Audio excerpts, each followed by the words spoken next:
at the same scenario we just looked at, but with a corresponding decrease in general state government expenditures of $180 million to match the decrease, the static decrease in revenues.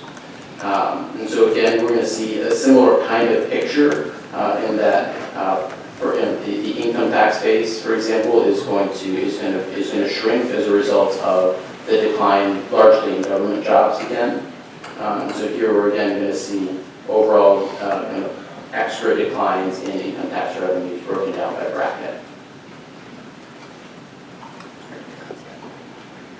And if we look kind of at the wider picture, we're going to see again population and jobs declines. But what's interesting here is that we're going to see in the private sector, in this case, overall the private sector is going to see an increase in jobs, despite and all of the losses in jobs are going to be driven by government, kind of the government sector. And so in this case, we're seeing the fact that the income tax cuts are really directly benefiting businesses, means that they're able to their competitiveness, their increasing competitiveness is able to counterbalance losses in business that come from somewhat of a loss in population, as well as kind of a lot and the corresponding loss in spending. And so there are these two kind of counterbalancing forces on private sector. You know, as personal income from government sector falls, there's going to be less demand, there's going to be less income to spend, and so that's going to push down private sector employment. But the fact that these sectors are now have become more competitive as a result of lower labor costs is going to push in the other direction. Is going to increase, and overall we're going to see an increase in private employment.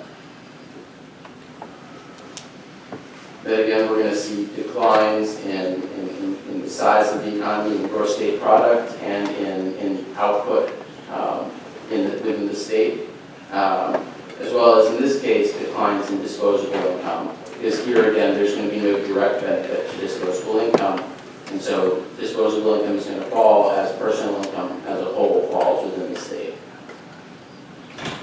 And so in this case, we're going to see, since the size of the state economy as a whole is falling, and disposable income is also falling, here we are going to see some extra revenue declines. So on average, revenues for the state declined by about $182 million, so by about an extra $2 million or so, which is another about 1.2% of revenues. And we see fairly similar declines in government expenditures that come as well.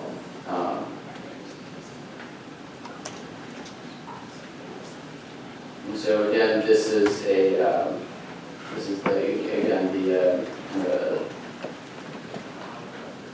summary slide here.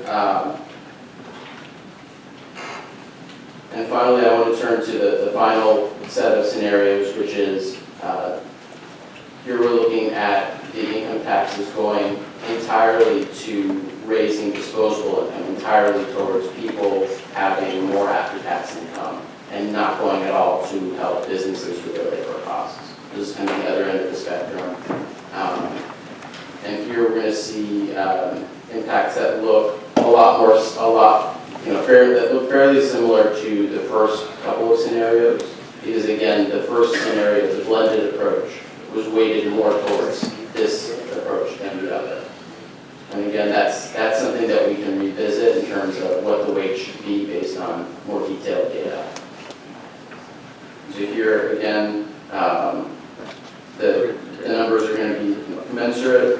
We are going to see, and I'll kind of skip to the government revenue impacts are going to be on the order of and even slightly more kind of positive than you saw even in the blended approach, where now there's about a 5.7% revenue recapture of this lost income tax revenue that comes from the dynamic scoring. Because we're seeing roughly similar increase in the size of the state economy, as well as even more of a direct increase in disposable income that comes as a result of putting the tax cuts completely in the hands of individuals, and then that's going to increase the amount that they're spending.